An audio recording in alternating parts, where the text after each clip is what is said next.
Hello and welcome to Primetime Pastimes, the podcast where we talk to people in the wrestling space about their passions outside of wrestling. I'm one of your hosts, Ste, along with the other host, Gav. Hello, Gav. Hello. Our guest today, he's well received, a chip off the old blocker, a man who loves a Super Bowl, the super athlete, the head of the monarchy, Mr. Troy Ryan. How are you today, sir? I'm really good. Great puns, by the way. Enjoyed those. Yeah, that's. I enjoy your fun. Yeah, really, really good. Yeah, enjoyed those. I'm very, very good though. Yeah, He's definitely the dad of the group, aren't you, Steve? Yes, that's what they call me, Daddy Ste. Anyway, let's move quickly on. So, as I mentioned to Mr. Troy Ryan, we are going to be talking about wrestling very, very briefly for about 10 minutes. Then we will move on and talk about our subject. So, Troy, tell us a little bit about how you got into wrestling, who your influences were, and what your experiences have been. Yeah, sure. So, well, actually, prior to being a wrestler, I did actually play American football for a lot of years. So we'll probably get into that a little bit later on. So I've always had quite an athletic background. I've competed in powerlifting, strongman, all that sort of stuff. So I've always enjoyed the physical side of stuff.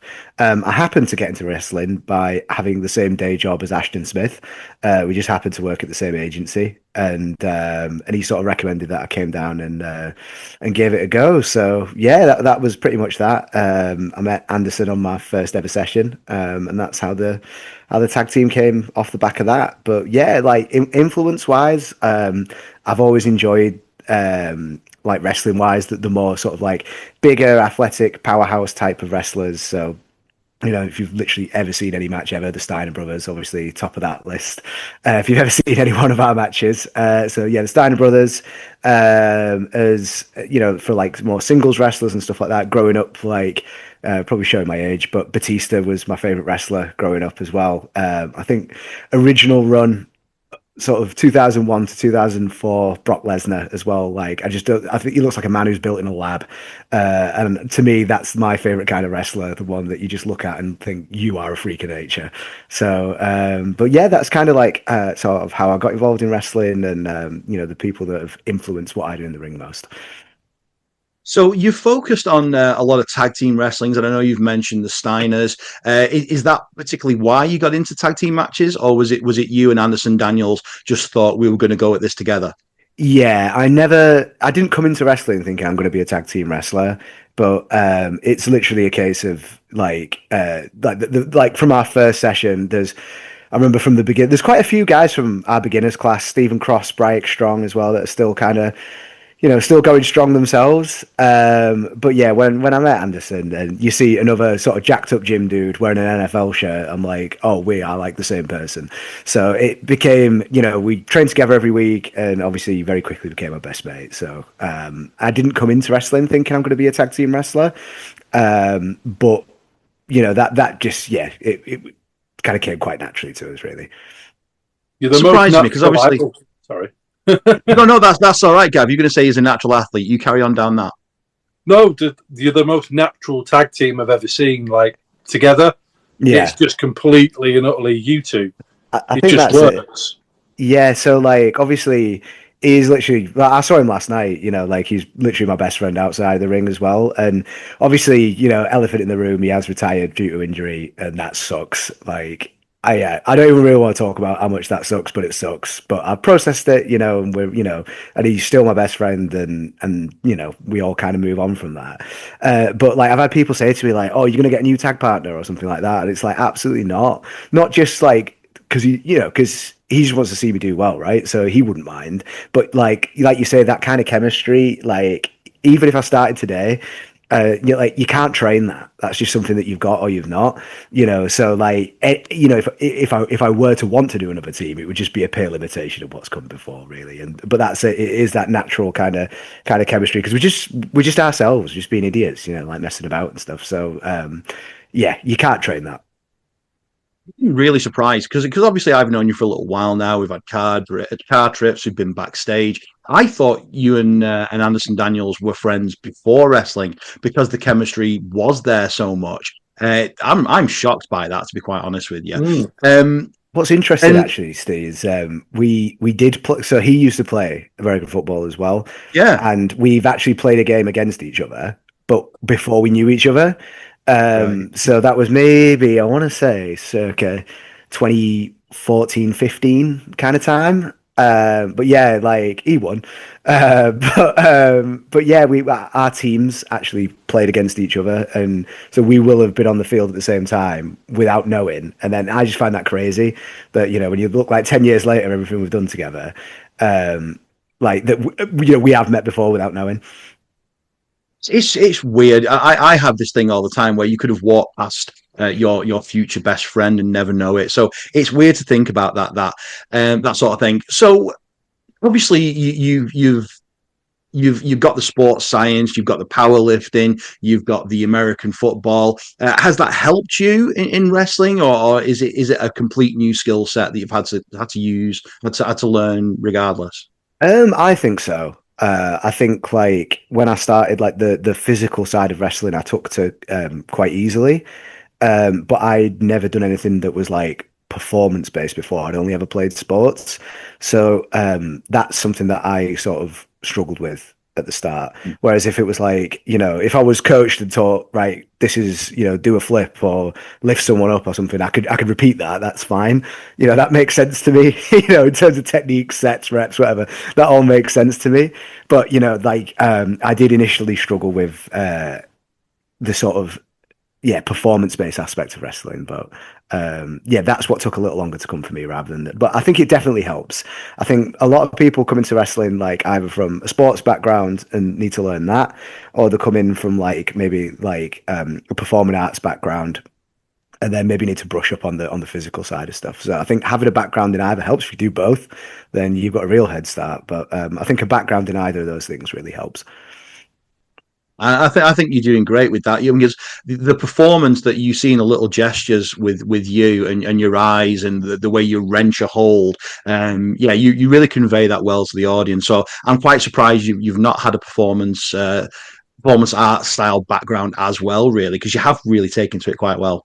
Ah, cheers. Yeah, and like that's taken me a long time, but now it's like you say, it's like second nature, and that's the bit I enjoy the most now. Yeah. Is getting the reactions, is you know, seeing people enjoy what we're doing is that's my favorite bit of it. Yeah. Do you still speak to Ashton that much? I know you've had a match with him. It's a couple of matches with him. I know he was obviously integral to the start of your career. Do you still have a connection with him? Yeah, absolutely. So like obviously not as much now. But yeah, I still speak to Ashton a bit. He says he's retired. I see you at Butlins, Ashton. He says it don't count, but I see you there.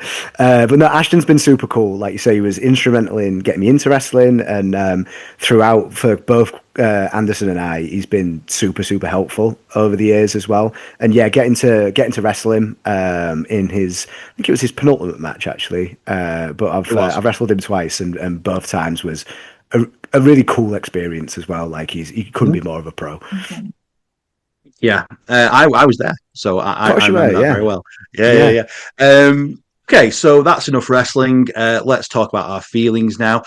Today's topic is, of course, the NFL slash American football. I'm going to give you a couple of facts about that. Well, a couple. I'm going to give you 7 facts about that because, big time in you. And then we're going to move on and talk about it. So the longest field goal in history was a 66-yarder by Baltimore Ravens Justin Tucker in 2021. Players weren't required to wear helmets until 1943, which took me by surprise. The Green Bay Packers are the oldest team to still hold their original name, dating all the way back to 1919. Another Packer fact is they're the longest waiting list for a season ticket of any sports franchise, with 137,000 fans on the list. The average wait time for a season ticket is estimated to be 1,000 years. Tom Brady is widely considered to be the most successful player, appearing in 10 Super Bowls, winning 7, and also having the longest winning streak of 21 games between 2003 and 2004. It wasn't until 2021 that a team played in the Super Bowl in its home stadium. That was, of course, the Tampa Bay Buccaneers. And of the 20 most viewed TV broadcasts of all time, 19 of them are Super Bowls. So there's a few facts for you. So again, let's talk about your relationship with it. What was your first experience with American football before you got into it? What was the first point you remember seeing this and thinking, "Wow, that's pretty cool"? Yeah, sure. So I think so when I was a kid, like I do still like football as well. But I kind of grew up really watching American football from like being, I'd say like 11 or 12. So I used to record it, like the later night show. I can't remember if it was Channel 4 or Channel 5. And then watch it Channel back the 4 next had day. it. I It was used to Channel watch it. 4, wasn't it? Yeah. Yeah, so I'd record that and watch it back the next morning. And I remember having the Madden NFL game. I think it was 2000 I want to say 2005. Had Michael Vick on the cover. Was my first one. I just loved it. I played it to death.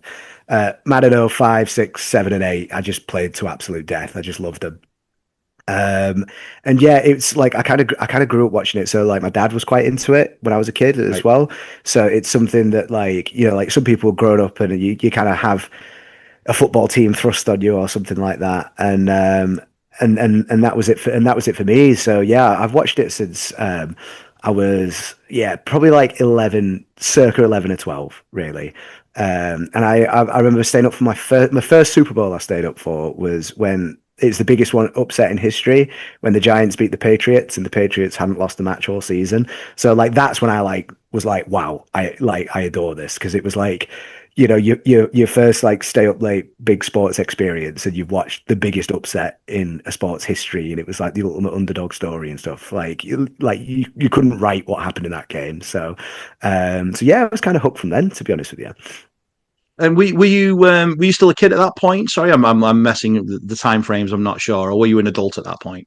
Oh yeah, so that was '07. So I'd have been 14 at that point. Yeah. 14, Yeah. somewhere in the middle then. Yeah. Because they say a lot about these Super Bowl parties. Even I've been to a Super Bowl party, and they're a massive, massive, massive thing. So was it just you, or was it your dad and his friends? Yeah, so it was just me and my dad for that one. But yeah, I have done quite a lot of Super Bowl parties over the years, especially at university. Obviously, playing on a Yeah. team at university, we made quite a big deal of that. I remember some Super Bowls more than others, depending on how much I drank. But yeah, we always made a big deal of those.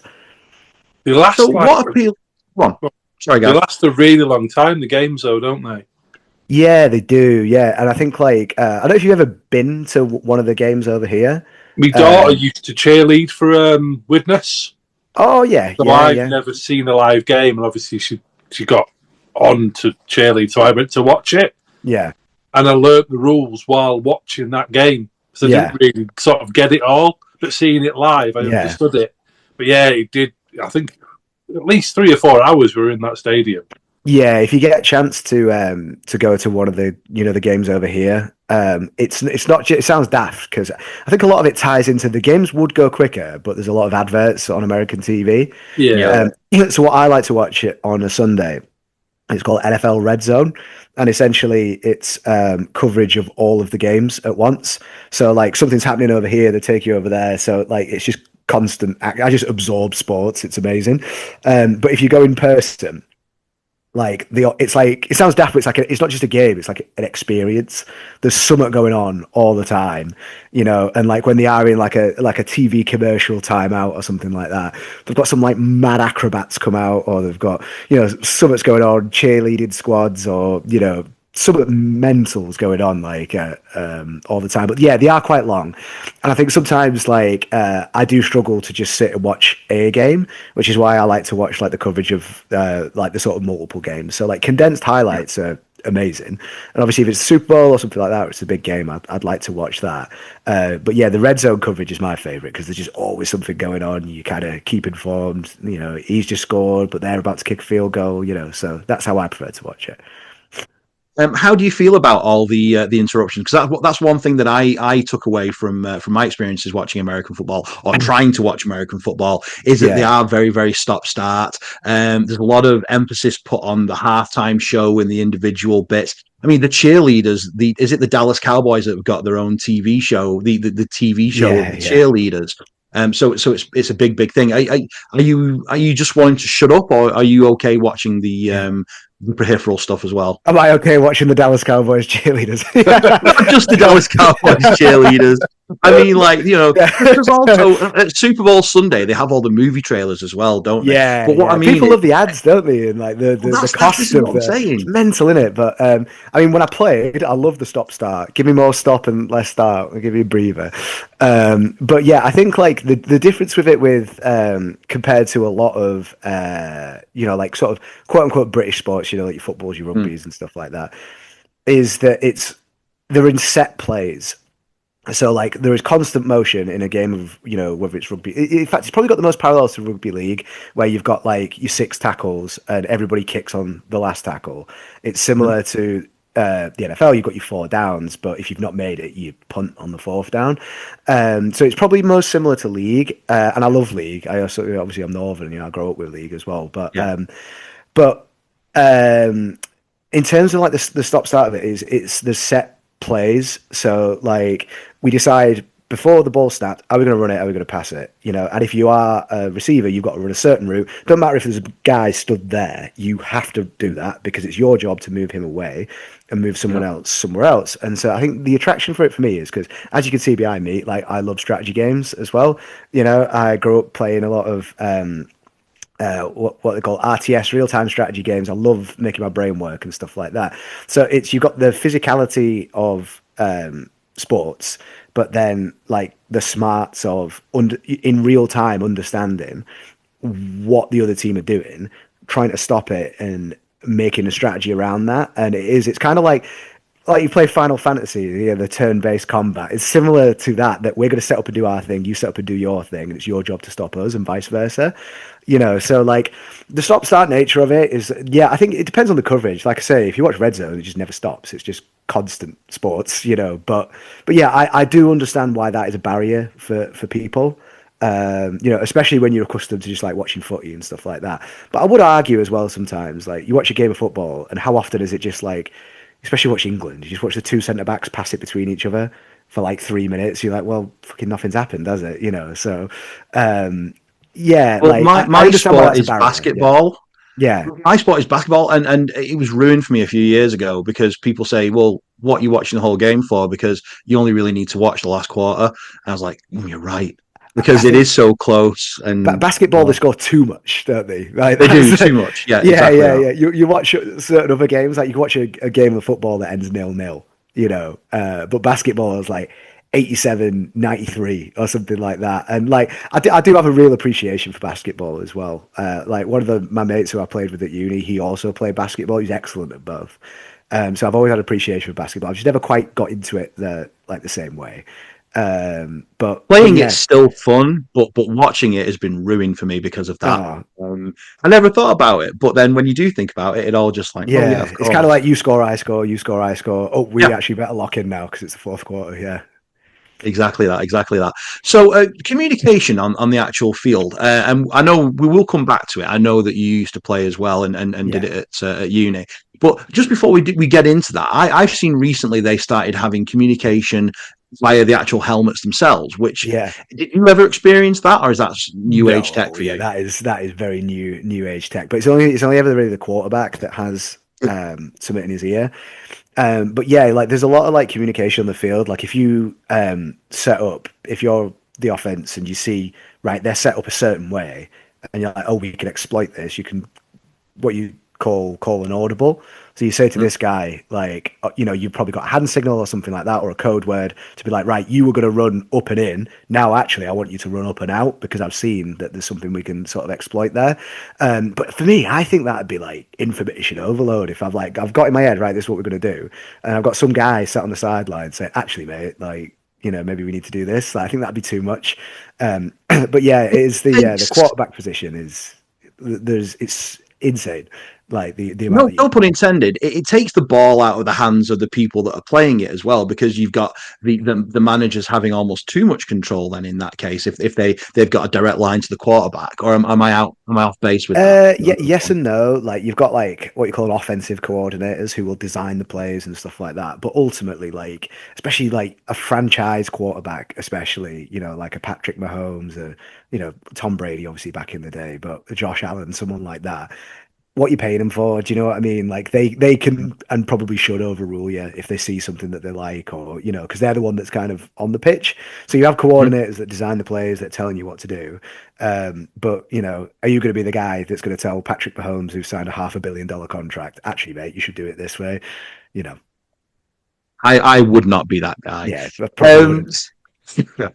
So obviously you made the decision to go into this as something you've studied in uni, and you had obviously aspirations to go into that. Talk to me a little bit about that. What your decision making was there, and what happened. Sure, yeah. So I played at university. I also played men's senior league as well before I was a wrestler. But yeah, so I think like going to uni is like I knew I wanted to do a sport. Like I've grown up playing sports my whole life. I knew I wanted to do a sport. And so when it was like the freshers fair and stuff like that, I did rugby league, football, and American football. And I think it's the fact that it was like, obviously it's a very inaccessible sport as well. Yeah. There's not many places that do it. There are a lot of teams that have got youth teams and stuff like that now. But, when you live in like rural East Yorkshire, just north of Hull, like there's no like real, do you know what I mean? Like there's no accessibility or anything like that. So, and then I went on a night out with all three teams as well, and the American football lads were by far the soundest. And like we're still in touch to this day. I was best man at like my friend's wedding this year. I've been to two of the lads' weddings this year and stuff, and it's just so cool. Like meeting back up again. So they are like a great bunch of lads. Like we're all a bunch of weirdos, but they are a great, which translates well to wrestling actually. But but we're all, but we're they're a great set of lads. So yeah, it was just like I say, I knew I was going to play a sport at uni. I just didn't know what sport I was going to play. So I tried them all out, and I was having the best time. And I thought, well, maybe let's try something new. Fair enough. What ultimately made you move away from American football then? So when I start, so firstly, there's no money in it. With some, no money in wrestling, is there? There's a lot more money in wrestling than there is. Yeah, I make money wrestling. I paid money to play American football. So, so the setup in the UK is actually so one of my best mates, Keanu. He's played professionally for the last 10 years. He's played in Canada. He's played in I think 4 or 5 countries in Europe now. And he's one of those. He passes the airport test. He's 6'7", probably like 320 pounds. He's an absolute. Just before you go any further, explain to the listeners what the airport test is. The airport test is one for if you see a wrestler at an airport, you should look as they walk past you at the airport. They should not just look like an average person that's getting on a flight. And same principle here. So, but yeah, so it's Kay's in a real minority of people who have been paid to play, but he's made it his full-time living for the last 10 years, which is super cool. Like, we're all absolutely buzzing for him. And like I say, he's played in the CFL in Canada. He's played across Europe and stuff like that. So yeah, that's, but to get back to the reason why I kind of stopped is, so I moved to Manchester like 10 years ago now, which is crazy. And, I started a full-time job.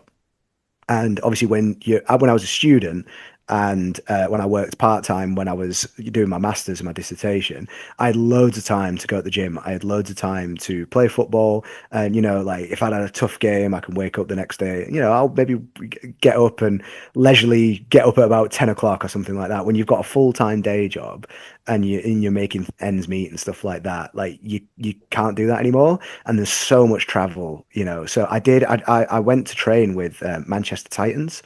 Who a lot of Anderson's mates I know a bunch of them, they're all his mates and stuff. And like it was fine, like I loved it. It was a great setup, great team, and like but then I was just like, I just don't want to give up this much time for and then I started wrestling and gave up miles more time. But that was basically it, is like I'm paying hundreds of pounds to wake up hurt, and like I don't have much else. So but like, don't get me wrong. Look at you now. And look at me now. I've been paid some money to to wake up hurt and not have much free time.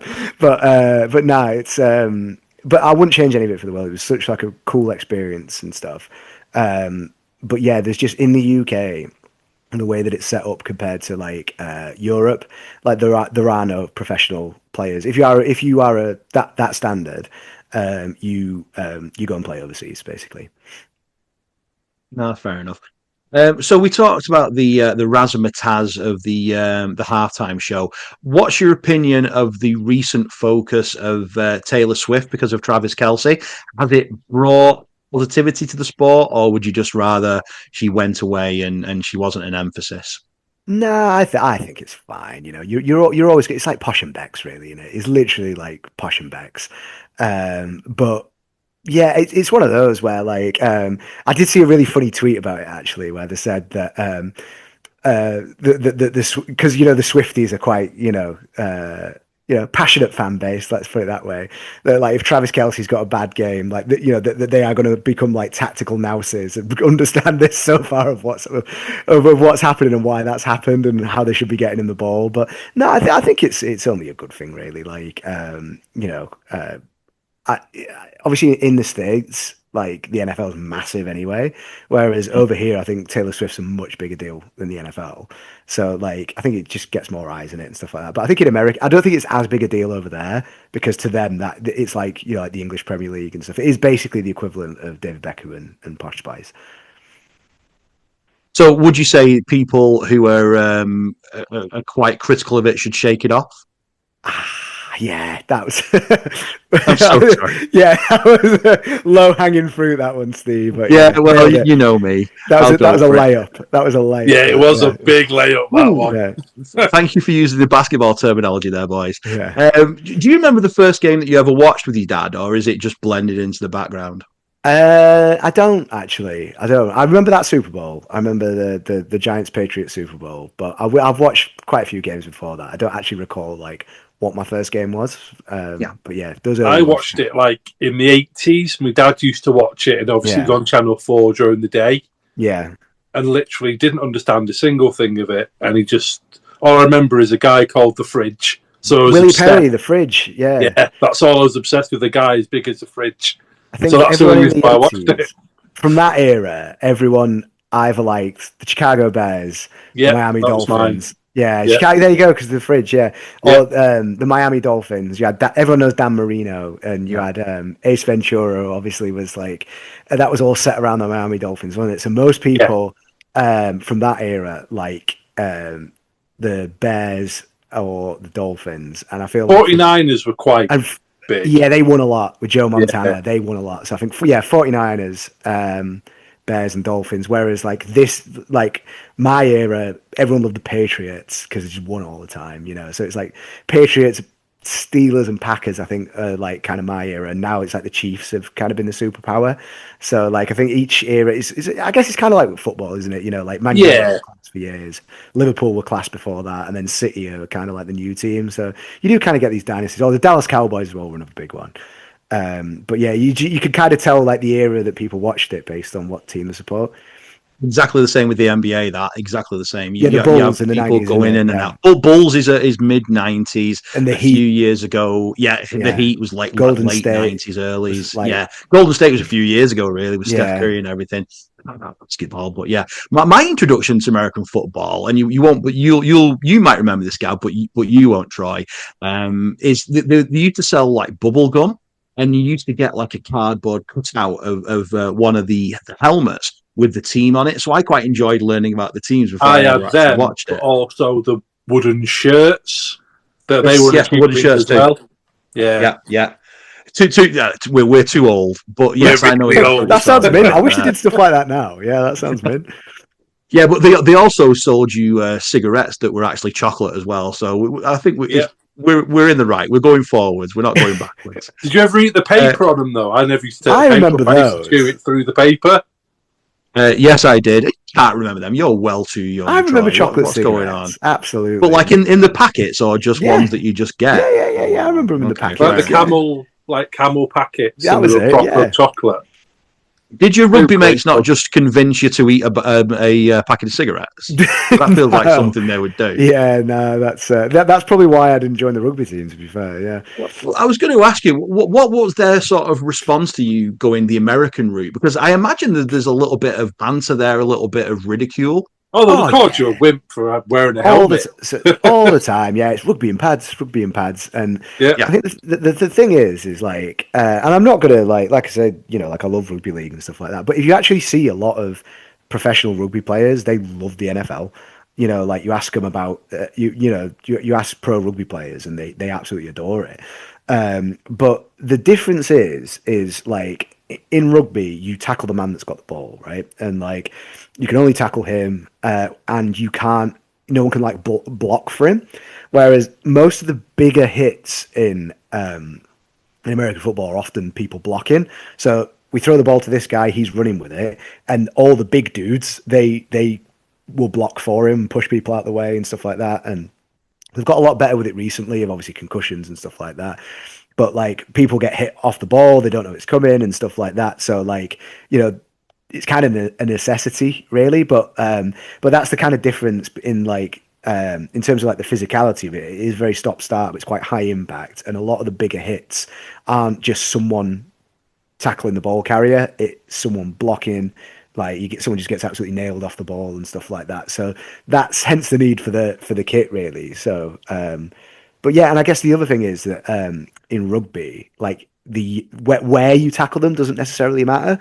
So like, I mean, it does a bit, but like that's why you get taught, like they call it cheek to cheek. You head to the side, you wrap up, and they will go down. Whereas in American football, because the yardage matters, because if you get 10 yards, you get another go, basically. So if you hit someone, the emphasis is to they can't truck over you because that's 2 more yards. You've got to hit them so they go backwards. So the impact of it is quite necessitates the kit, I would say. Makes sense. What was something that you were particularly good at in the game? Because I don't know what position you played. I was going to save that question. What are your strengths in the game, and what were your weaknesses as well? My strength is probably strength. So yeah, no, I played linebacker. So I was on defense, and it was my job to basically stop the other team from getting further up the field. So it was usually tackling running backs, and I think yeah, that was like stopping the run was my biggest strength. I think unfortunately, yeah, like in like what you call pass coverage and stuff like that, like I wasn't as good. I was very good at just tackling the running back every time, basically. I did sometimes play on offense as well. So at uni level, because the guys aren't as big at uni level, I'd play offensive line, basically because I went to the gym, so that kind of qualifies you to, even though I was a lot smaller. So like my friend Kay, the guy who's 6'7", like he is an offensive lineman professionally, and I used to play next to him sometimes, which probably looked like dad and lad. But by virtue of the fact that I was strong and went to the gym meant that I played that sometimes at uni level, but I was far too small when I played men's senior league to do that. So, but yeah, I'd say Fair enough. that was probably my biggest strength, was hitting people. I'm still enamored by the fact that you know someone called Keanu, and then you refer to him as K. I still think Keanu Ebanks is a fantastic wrestling name, and he's 6'7". Yeah, it really is. I tell him, you get involved, man. Like, yeah, push him to the moon. He'd be fantastic. Yeah. I'm surprised you haven't gotten him involved, to be honest, because there is it lends itself rugby slash American football. Yeah. It lends itself to wrestling in a lot of I ways, always and a lot tell of him people have tried he's it. got more chance of getting signed than I have. Yeah, so get yourself involved, Kay. Yeah. You're doing all right. I think we're about time for a break, or have I mistimed that? Wonderful.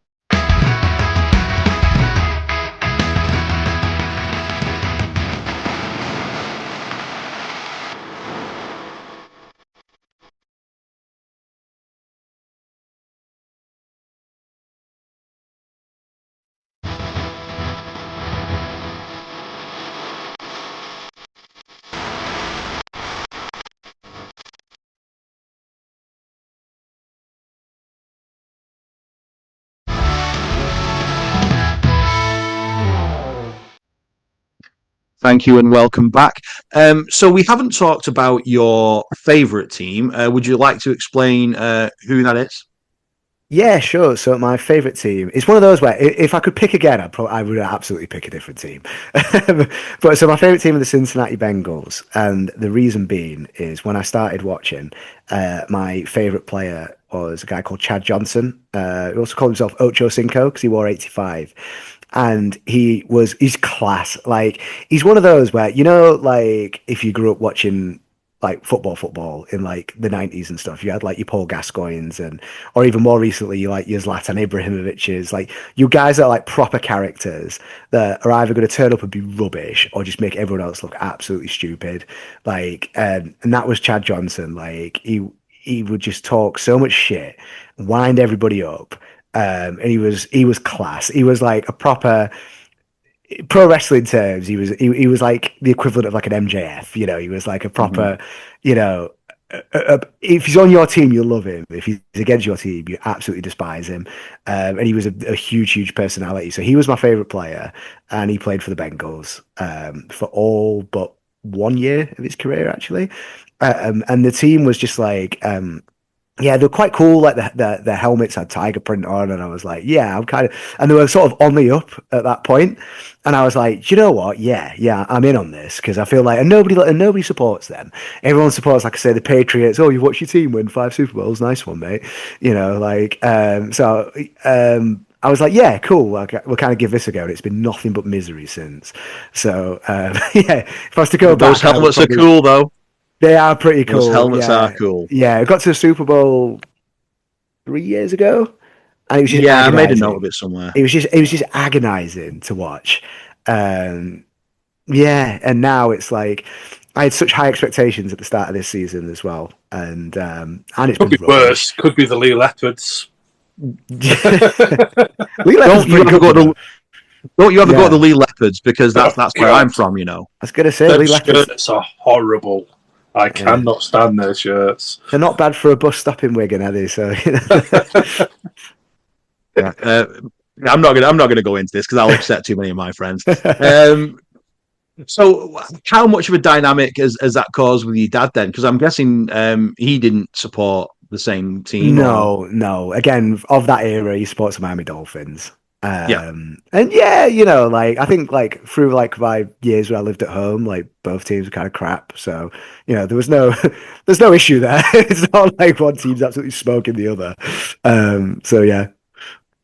So when I was proper into NBA, you could pay for a price to watch all the games for your team. Do you do something similar, or are you just watching this the clip show? I forget the name of it. Sure. So yeah, there's what you call NFL Game Pass. Yeah. And to be honest, I am using my mate's login, so shout out Adam. Thank you very much. Appreciate you. Um, so I do have the option to watch individual games. So with it being the playoffs now, I will probably just watch individual games. Like, I do love. There's nothing I love more than an early finish Sunday wrestling and come home and just watch sports and just consume the NFL. It's just amazing. So that's like, yeah. If anyone wants to book me for an afternoon show on a Sunday, I'm there. But yeah, like. So yeah, that's how I watch it, is like via NFL Game Pass. But I'd be lying if I was paying for it. So No judgment here, sir. So what is the greatest match you've or game rather you've ever seen? And it doesn't have to be the Super Bowl we talked about. Doesn't have to be Cincinnati. Just what's the most enjoyable match you personally have seen? So I think one of the best experience that I've had is, so me and my mate Adam, who I was talking about, like again, he was on the Sharks at uni. He's been like my best friend for, oh, I don't even know, 14, 15 years now. We went together. So his team, the Tampa Bay Buccaneers, and we had tickets to watch them at Tottenham Stadium in London. So if you do ever get a chance to go, by the way, Tottenham Stadium is miles better than Wembley. Miles better. Really recommend it. And the game, it ended up somewhat ridiculous, like 42-32 or something. It was just a high scoring game. The first play of the whole game, the quarterback throws an interception to the other team who returned it to a touchdown. And it was like, it was just the most entertaining. And the fact that I'm there in the stadium, I've probably seen better games on TV. I think one of the best games I'd seen was the Patriots Seahawks Super Bowl. that was, again, because I hated the Patriots. They just kept winning. But the Patriots come back against the Falcons was unbelievable. They were 28 points to 3 down in the fourth quarter, and they bottled it. And the Patriots came back to win. That was unbelievable. But being in the stadium and just watching the ball get slung about and stuff, like, I will say, watching American football when it's crap is awful. Like, I went to watch one of the so I've been to Wembley, or been to London, sorry, 3 times, and I watched the New Orleans Saints play the Miami Dolphins, and it was dreadful. The game finished like 12-3. Everything was a field goal. And it was just freezing and rubbish. So, like, I feel like it's a very sort of boom or bust sport to watch when it's on and it's exciting, because it's similar to in basketball when you have like a buzzer beater where there's like, actually 10 seconds is quite a lot of time in basketball. Oh yeah. It's kind of similar that, like, you give the other team the ball back and they've got a minute and a half to drive down the field. I'm like, that's incredibly exciting, because there's ways of stopping the clock and there's ways of doing this and that. Whereas a minute and a half in football or rugby is actually not that long to, you could theoretically score twice in that period, So, when it's exciting, it's the most exciting game I think you can watch. But when it's bad, it is unfortunately an absolute, dirge to watch. How many points is a touchdown then? Is it 2? No, touchdown's 6 points. 6, okay. Yeah, and then usually they would kick the conversion afterwards, which would make it 7. Okay. Or, in fact, and that's the difference, you can go for a 2-point conversion where you get the ball back on the 2-yard line, and if you manage to get it in the end zone, you get 2 points instead. So sometimes you see teams, we'll call it go for 2. But if you kick a field goal, like, that's worth 3 points. So the complexity of this, which is what I was sort of leading on to, do you think that's part of the reason why it hasn't taken off in the UK? Or if not, what do you think is the reason it hasn't taken off? Yeah, I think it is very complex. It is very, very complex. Like, I remember when I played, you had to learn a playbook, and because it is stop start, I think, like, I completely understand when people go, "Oh, it's crap that I don't want to watch it, I don't like it." I completely get it. And I think it just depends how your brain is wired, because I think the people that like it really like it.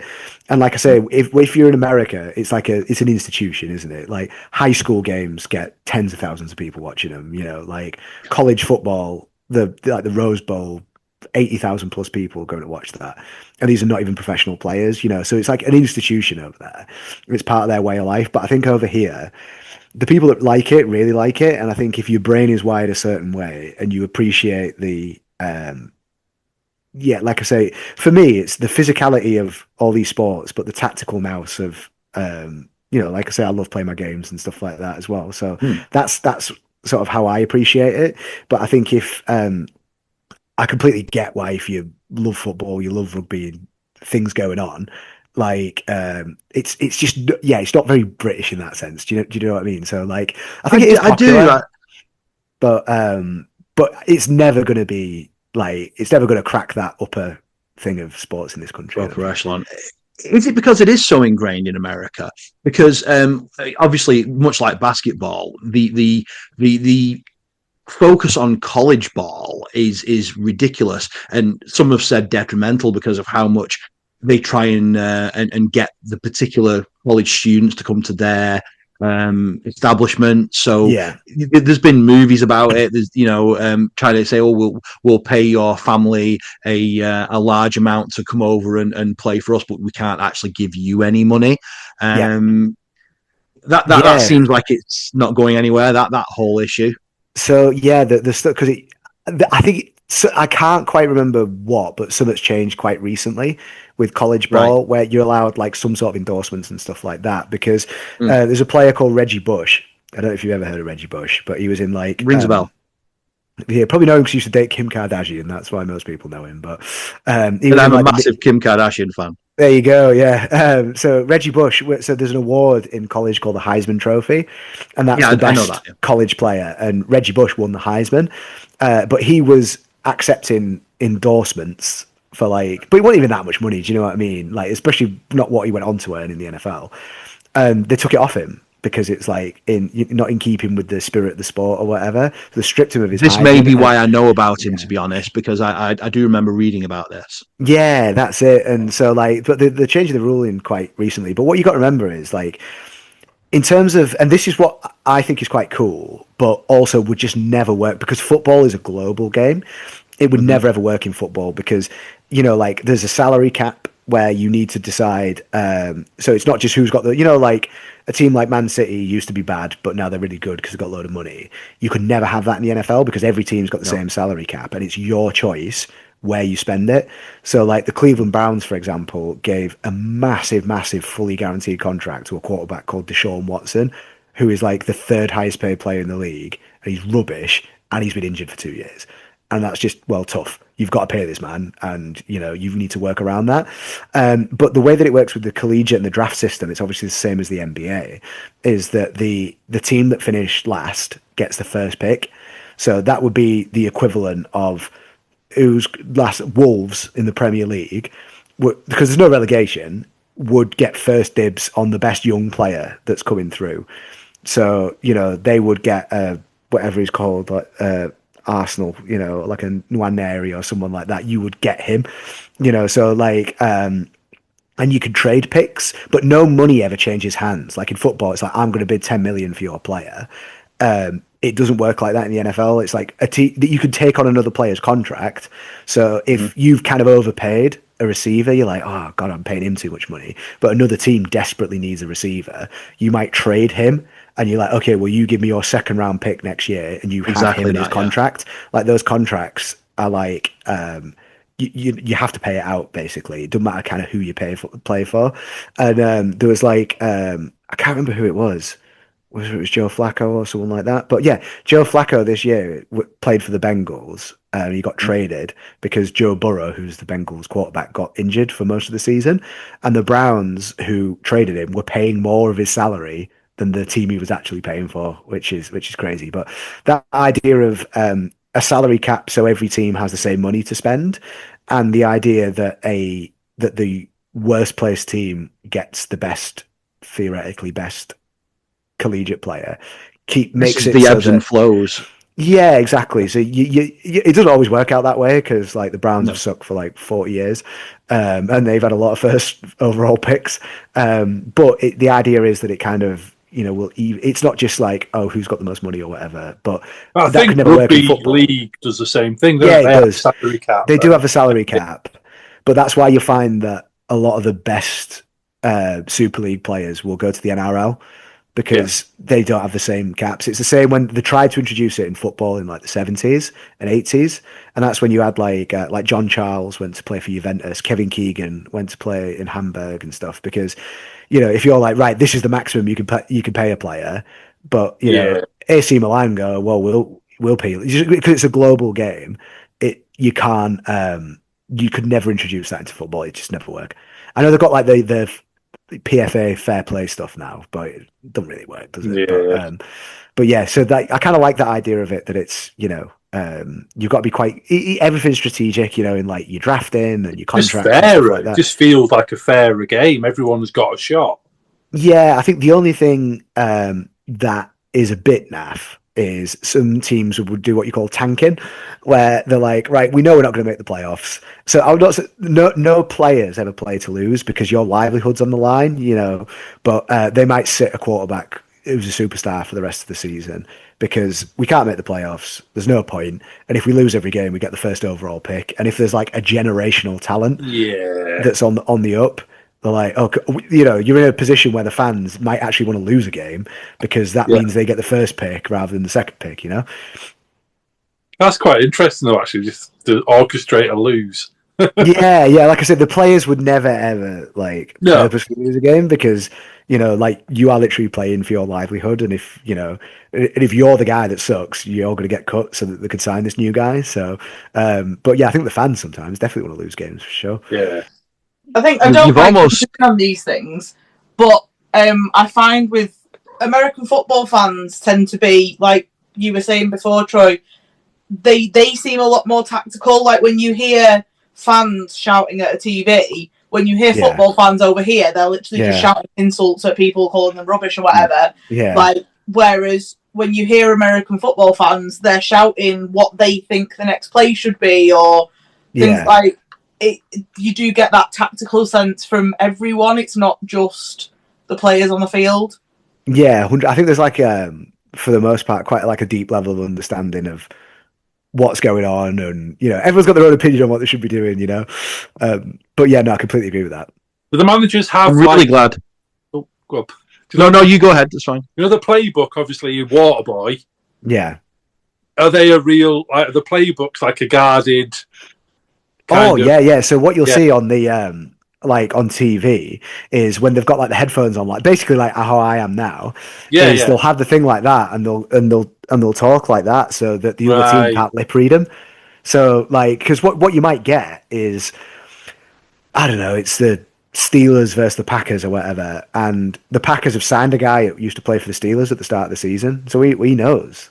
So if that's why you've got to change things all the time. And the coaches, when they're calling in a play, will literally call it like that, so that the cameras don't pick up on what they're doing. And they have like all the little diagrams with almost chess moves of where they literally go. It's literally like rugby meets chess meets mixed martial arts at times. I think that's why I am intrigued by it, because of the wargaming aspect, chess and all that kind of stuff. Yeah, exactly. Yeah, and like I say, it's like sometimes, like I say, when you see them like laid out, like the routes and stuff, like, okay, you're going here, you're going over here, and you're going here. It's like, this guy is never ever going to get the ball, but it's his job to draw these two defenders away so that guy gets the ball, or there's like options. So like, if the defender follows this guy, I'm going to throw it there. Or if he follows this guy, I'm going to, do you know what I mean? So that aspect of it is, it's quite big. Because obviously when I was looking, go on. Sorry, go on. You go ahead. You go ahead. When I was watching, obviously I didn't understand the replay of the same move. Yeah. So obviously they go to throw the ball, but as long as you get the 10, if you don't make the play, you get another shot at it.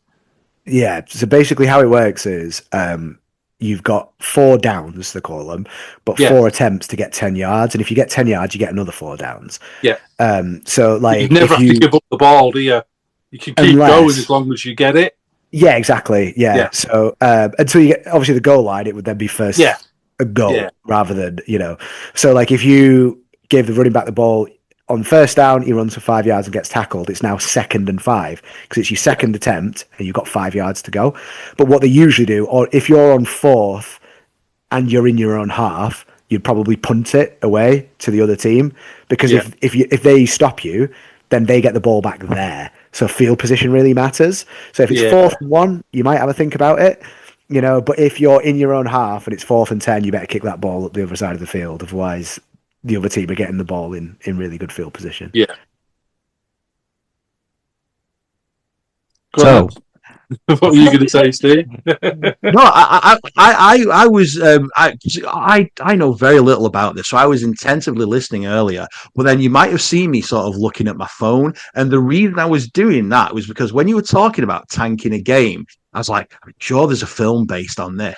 And I finally found out, I realized it was Major League, but it was actually baseball. So that was a little tangent I was going to go on. But yeah, there's a few stories that I've seen in TV shows, etc., about trying to tank it. Ted Lasso was the same sort of thing, wasn't it? So, trying to tank the season. In regards... Go on. I was just going to say there was a big thing with there's a player who got drafted probably about 13 years ago. It was called Andrew Luck, who was like a generational player. And the Colts, who ended up drafting him, they were bad the season before. And it was suck for luck. So like, they just wanted to be shit in games so that they could get Andrew Luck. And so, yeah, they were purposely tanking the season. And that's what the fans used to say. They had signs, suck for luck. Yeah. Fair enough. So obviously we've mentioned about the fans being in the nicest possible way more engaged in the strategy of the games than perhaps you would see in English sports like well, I'm not going to mention it, but you know what I'm saying. Yeah. we don't see the level of violence that we do see in English sports. Do you attribute that to it being a more strategic game, or is it just a culture thing? So I think like most of the time the fans all sit together. There's always like you see it on Twitter every now and again. There's like scraps in the crowd and stuff like that. But it's the same with like what I remember. Like me and Claire went to watch the grand final with rugby, and there was a Wigan end and there was like a Leeds end, but like there were some fans sort of intermingled. Do you know what I mean? It's not like you're going to get your head kicked in. Yeah. Whereas, like, if it's the Manchester derby and you've got a City fan celebrating in the United end, you are going to get battered, you know. And I don't know, like, I think it's more of a cultural thing, and I know it sounds maybe a bit daft, but I think it's more of a drink thing as well. Yeah. You know, like there is the kind of culture of I'm just going to get smashed and I'm going to get really leery. But you know what I mean? Great day out, you know, or whatever. But like, I just don't think you get that. I think because it is a longer game and you're there all day, like people are like, yeah, cool, they're drinking beers, but you're drinking beers over like a 4 massive hour, amount of snack period. But you should have a Google after this of the Buffalo Bills. Their fans are called the Bills Mafia, and they are mental. So they're always putting each other through tables in the car park. So if you Google Bills Mafia, there's some great clips of them. But they call it tailgate. Take back everything I say. Yeah, they call it. Yeah, I've seen the tailgating. Yeah, where like you turn. That's what I mean of like it's an experience. Whereas like, so I've been to watch a lot of football games as well, and like you know, you go, you know, people have a few beers, they watch the game, and then they go home. Do you know what I mean? Whereas like with like American football, you'd probably get there quite early. You'd be there the whole day. The game itself is really long, and it is like a full day. Like I know it sounds a bit like ridiculous, but experience rather than you just going to watch the match. You know. Oh, it doesn't sound ridiculous at all. Sounds great. Sounds the way it should be, really, to be honest. I'm glad you've enjoyed those experiences. You talk about the Manchester derby. That was another question I sort of had for you. You don't tend, or I don't at least tend to hear about two teams that have got like a massive rivalry going on, like you would see in a United and City clash. Does that exist, or is it? It does, yeah. It does. I don't hear about it. Yeah, so there was a big one at the weekend. So the Bears and the Packers hate each other. And sorry, James Greenwood, but the Packers absolutely bottled it at the weekend and lost to like the biggest rivals in the playoffs. Oh, James is an American football fan. Yeah, it was hilarious. It was really quite funny. But yeah, there are some teams that hate each other. Like I'd be really surprised to see like some diehard Packers and diehard Bears fans in there. Like kind of, you know, you still get it, you know, but like, I imagine there was a bit of trouble at that game. You do get some teams that don't like each other, but I don't think it's at the point where you need, like actual policing involved. Do you know what I mean? Like over here, that's like, you know, especially with like some like European games and stuff like that, or like, you know, you look at, I don't know, like a Galatasaray Fenerbahce or a Rangers Celtic or something like that. There's like, these people need to be segregated from each other or there will be like mass violence. Like it's not like that, but there are some pretty like I think probably Bears Packers is the most passionate rivalry because they're two of the oldest teams as well. That's a really quite passionate rivalry, that one. So next time I see James Greenwood, I'm just going to whisper to him, "Go Bears!" Go Bears! Yeah, I'll hit that. Yeah, that'd be funny. Yeah, fantastic. So obviously, I am not a massive NFL fan. The most I've sort of seen is via films because I'm a big film guy, and they've produced some very, very exciting films on the subject of American football. We had a little chat about this the other day when I suggested you watch the Wildcats. But is there like a go-to film for you that you'll go away and watch? 100%. Longest Yard. That's the one. Yeah. Which one? The original or the new one? The new one, because it's got all the wrestlers in as well. That's a perfect crossover. You got Stone Cold, you've got Kevin Nash, you've got the Great Khali. You know, it's got Nelly. That's amazing. You know, but I love that film. I think it's absolutely class. There's obviously like actual good films. You know, like as in like Oscar bait films, like in Any Given Sunday and stuff like that. But like The Blind Side is what actually won an Oscar for it. So The Blind Side, of your love. The Blind Side, though, that's all like a grift, really.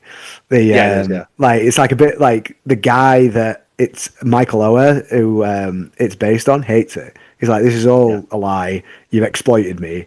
and that's not how it went. So The Blind Side might have won the Oscar, but it's all a bit of a grift, to be honest. But yeah, if I had to pick one, Longest Yard every day. Yeah, Goldberg's in it as well. He used to play for the Falcons. Yeah. Do you know, it's funny you should say that, because I've got a little game for you now, Oh, which is here I'm we going go. to name some wrestlers, and I want you to tell me if they ever played for the NFL or not. 100. Well, If Bill you can tell me Goldberg the on one team, up. Yeah. who's to say that Bill Goldberg wasn't the reason I chose this, but I'm just deleting him from the list. No, I need the point, and I got the team. Come on. Okay. First of all, you need to tell me who he played for and whether or not he played for the NFL. Here's the first one. Bill Goldberg. Bill Goldberg did play in the NFL, and he played for the Atlanta Falcons. Incredible. Well done. Yeah. The next one, Roman Reigns. Roman Reigns did. I know he played in college. Yeah. I don't think he ever played a game, but he was on the Jacksonville Jaguars squad. But I don't know if he ever played a game. Yeah. So you've obviously shown that you know. So he actually played some off-season games for the Minnesota Vikings and the Jacksonville Jaguars. Right. So I'll take that. Yeah, preseason. That's NFL. Yeah. It's he was like me working for TNT. I might have only worked for TNT at Comic-Con and Box Park, but damn it, I still work for TNT. It still counts. I've technically been on the WWE network. Here you go. Right, the next one, John Cena. No, Cena didn't play in the NFL. Correct. That was college only. The Rock. So The Rock didn't make the NFL. He played for the Miami Hurricanes. He played college ball, and he played in the CFL in Canada, but he never played in the NFL. Can you name me the CFL team that he played for? No, you'll kick yourself because it's kind of wrestling. No, you have to tell me that one. The Calgary Stampeders. That's who Kay played for as well. I can't believe it. There you go. Yeah, that sucks. I can't believe I didn't get that. If you're watching, Kay, I'm very sorry. Yeah. Well, I'm still giving you that point because at the end of the day, you still said the CFL and you knew he didn't play. Yeah. So he's been in a lot of NFL based films and TV, but he never actually played in.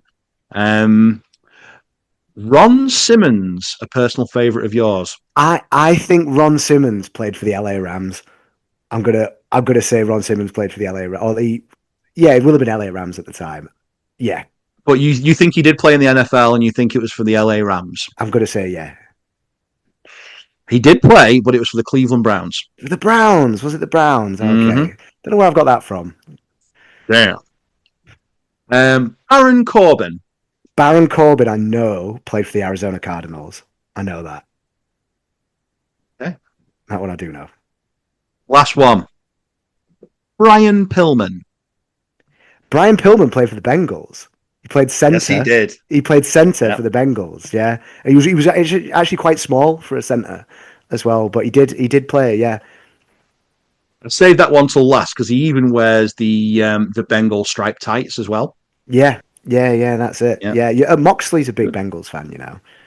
Yeah, I believe that. Yeah. I was reading that somewhere. Well, well done. I'm gonna say you've done a clean sweep or whatever the terminology is. That, yeah. Yes, I'm glad. So obviously, people that have been wrestlers and gone on to been American football players and gone on to play rugby. Did you ever watch the two big American football players that did a couple of matches in WCW and then one Mongo big in WWE? I wasn't really talking about Mongo as such because he transitioned fully. I'm going to say, I'm trying to think of his name. Kevin Green was the first guy because he had a few things with WCW. Did you ever watch him wrestle? Yeah, so I actually watched it kind of back over lockdown, actually. So it kind of, at the time, passed me by. I was a little bit young for it. But in the same way of like, do you remember, obviously, Dennis Rodman was in the NWO, and then Karl Malone had a match as well. Just to stop for a second, I will take this to my grave. I think Karl Malone was a fantastic wrestler. He just had it. The way he scoop slammed someone was just fantastic. I'd put him over Rodman any day. Yeah. Well, if he didn't make all that money playing basketball, maybe he could have been a wrestler. But yeah, I remember Kevin Green and Steve McMichael. But I actually watched back a lot of WCW over lockdown. So I did watch it then, but I'd not. You know what I mean? I'm not kind of seen it at the time. But yeah, watch it back is actually crazy. Like knowing who Kevin Green is and stuff. Would you rate him? Do you think he did okay? Because I think he did all right, especially when he was tagging with Flair. Because Lawrence Taylor main evented WrestleMania as well. This is the other one I was going to say, yeah, with Bam Bam. Yeah, and there's that story, isn't there, that like Lawrence Taylor was nearly having a heart attack backstage, absolutely knackered. And Bam Bam just walked past him. Obviously weighs like 100 pounds more than him, and was like, "Oh, well done, man." You know, but yeah, I think LT was. That was a spectacle. That was the first proper. I know you had like Cyndi Lauper at WrestleMania 1 and stuff, and Mr. T, but like this was like a proper main event wrestling match, you know. And I think it doesn't really mean as much to guys over here, but that is like, you know, the equivalent of like I'm trying to think, like a Harry Kane or someone like that, you know, like main event in WrestleMania or whatever for the UK. So yeah, I think they did pretty well. Obviously, Kevin Green was involved for a lot longer. On and off, he kept doing a few things. Yeah, Mongo actually ended. He was in the NWO. What he was like, actually like a proper wrestler by the end. Horseman, he was in. He was never in the NWO. Sorry, he was a Horseman. Yeah, he was on. Yeah, he did a lot on commentary as well. Yeah, but he did a lot of transition to being a wrestler. Yeah, to varying degrees of success. Everyone loved to watch him, whether it was for his in-ring ability. He was always going to do something entertaining, usually the wrong thing, but yeah. So other wrestling connections. So the big sort of American football wrestling connection is the XFL. How did you feel about that? Did you give it a try on the two occasions they've attempted it? So I think they got unlucky the second time. The first time was just a bit naff, and it was kind of like they didn't really know what they were doing, and yeah, like the sport, it wasn't different. Like the standard of the sport wasn't kind of good enough, and like the novelties that they had wore off very quickly. I think the second time was better, but then COVID just killed it, so it won't happen again. I do think like an alternative is good. Like you see, like WWE has been better since AEW has been around, because I think it kind of same with when WCW was big. I think having an alternative is good for anything because it pushes you to raise your own game. But yeah, unfortunately, the XFL is kind of dead in the water, really, I think. Yeah, it's a real shame. And when The Rock took over, especially because he was producing ballers and styling ballers at the time, so I thought it had a really good chance of getting somewhere. But like you say, COVID just killed it. Really, a real shame. Do you know the connection between? Speaking of Tay-Tay, do you know the connection between Taylor Swift and Jeff Jarrett? No, I don't know. She used to babysit his kids. Really? Yeah, that's a great. Why do you know so much about Taylor Swift, Steve? Yeah.